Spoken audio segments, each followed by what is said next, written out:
Hello everybody and welcome. In this video I'm going to show you how to pair your earbuds CMF Buds Pro 2 with your MacBook.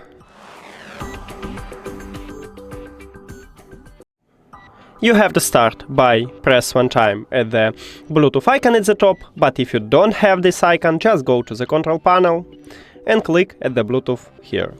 Then go to the settings, and after that you just open the charging case. Right here inside the charging case we have connectional button. You press and hold on it until this LED light starts blinking.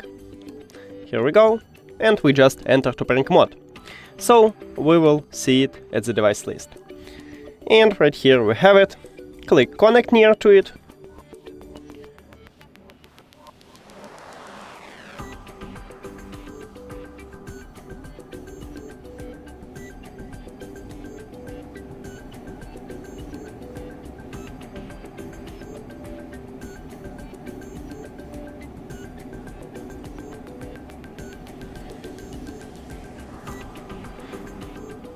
Let's make this connection again.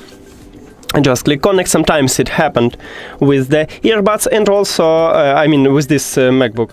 Also, I recommend it if it just trying to connect. Just turn off and turn on your Bluetooth. It can help you with connection. And we did it. Thank you for watching this video. If you found it helpful, please consider subscribing to the channel and leave the like on the video. See you later!